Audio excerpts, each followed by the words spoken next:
ಓಂ ಗುರುಭ್ಯೋ ನಮಃ. ಒಂದು ವೇಳೆ ಒಬ್ಬ ಮಧ್ಯಮ ವರ್ಗದ ವ್ಯಕ್ತಿ ಇರ್ತಾನೆ, ಕೂಲಿ ಕೆಲಸ ಮಾಡಿ ಆತ ಉಪಜೀವನ ಮಾಡ್ತಿರ್ತಾನೆ.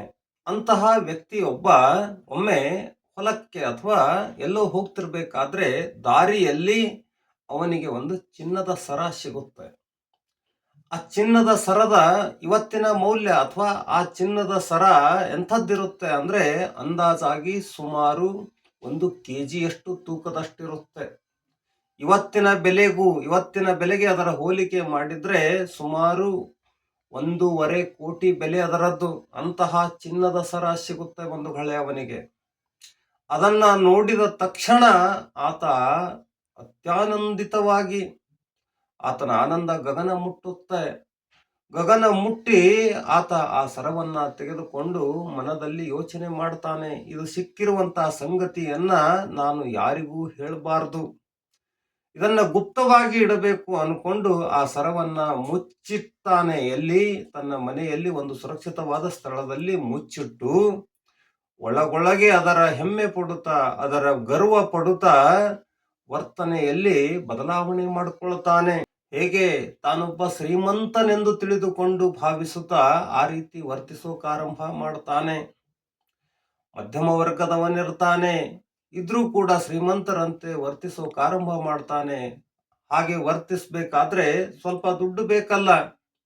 ಇದನ್ನ ಈಗಲೇ ಜನರಿಗೆ ಗುರುತು ಮಾಡಬಾರ್ದು ಅನ್ನೋದ ಕಾರಣಕ್ಕೆ ಇವರಿಂದ ಸ್ವಲ್ಪ ದುಡ್ಡನ್ನ ಸಾಲವಾಗಿ ಪಡಿತಾನೆ. ಸ್ವಲ್ಪ ದಿನದಲ್ಲಿ ನೋಡಿ ನನ್ನ ಸ್ಥಿತಿ ಅಥವಾ ನನ್ನ ಪೊಸಿಷನ್ ಹೇಗಿರುತ್ತೆ ಸಮಾಜದಲ್ಲಿ ಅಂತ ಹೇಳ್ತಾ ಕೆಲವೊಂದಿಷ್ಟು ದುಡ್ಡನ್ನ ಸಾಲ ಮಾಡ್ತಾನೆ ಶ್ರೀಮಂತರಂತೆ ವರ್ತಿಸೋಕೆ.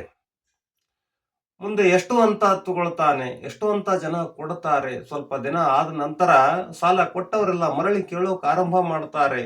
ಆಗೀತ ಏನ್ ಮಾಡ್ತಾನೆ ಅಂದ್ರೆ ಆ ಚಿನ್ನದ ಸರ ಏನಿತ್ತಲ್ಲ ಅದರಲ್ಲಿ ಒಂದು ಸ್ವಲ್ಪ ಭಾಗ ಮಾರಬೇಕು ಅಂತ ವಿಚಾರ ಮಾಡ್ತಾನೆ.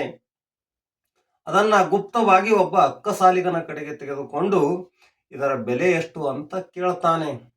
ಆಗ ಅಕ್ಕಸಾಲಿಗ ಹೇಳ್ತಾನೆ, ಒಂದು 30 ರಿಂದ 40 ರೂಪಾಯಿ ಆಗಬಹುದು ಇದರ ಬೆಲೆ ಅಂತ. ನೋಡಿ, ಚಿನ್ನದ ಸರದ ಬೆಲೆ. ಅವನಿಗೆ ಆಶ್ಚರ್ಯ ಆಗುತ್ತೆ ಆ ವ್ಯಕ್ತಿಗೆ. ಏನು ಹೇಳ್ತಿದ್ದೀಯಾ ನೀನು ಅಂತ. ಮತ್ತೇನು, ಇದೇನು ಚಿನ್ನ ಅನ್ಕೊಂಡಿದ್ದೀಯಾ ನೀನು? ಇದು ಡೂಪ್ಲಿಕೇಟ್ ಸ್ವಾಮಿ, ಇದು ಕಬ್ಬಿಣ, ಬರೀ ಚಿನ್ನದ ಬಣ್ಣ ಇದೆ ಅಷ್ಟೇ ಇದಕ್ಕೆ. ತಗೊಂಡೋಗಿ ನಿಮ್ಮ ಚಿನ್ನಾನ ಅಂತ ಆ ಅಕ್ಕಸಾಲಿಗ ಅದನ್ನ ಮರಳಿ ಕೊಡ್ತಾನೆ. ಆಗ ಒಂದೇ ಸವನೆ ಹಣೆ ಹೊಡ್ಕೊಳ್ತಾನೆ. ಪ್ರಾಯಶ್ಚಿತ ಶುರುವಾಗುತ್ತೆ. ಏನು ಮಾಡ್ತಾನೆ? ಇದೆಲ್ಲ ಆದದ್ಯಾಕೆ? ಅಜ್ಞಾನದಿಂದ, ಬರೀ ಅಜ್ಞಾನ.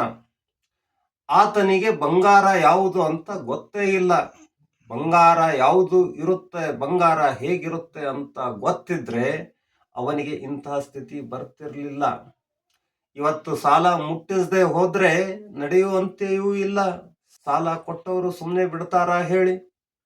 ಒಂದು ವೇಳೆ ಅಜ್ಞಾನದ ಸುಖ ಈ ರೀತಿಯಾಗಿರುತ್ತೆ, ಅಥವಾ ಅಜ್ಞಾನದಿಂದ ನಾವು ಪ್ರಾಪ್ತಿ ಮಾಡಿಕೊಂಡಂತಹ ಸುಖ ಈ ರೀತಿ ಇರುತ್ತೆ. ಧನ್ಯವಾದಗಳು.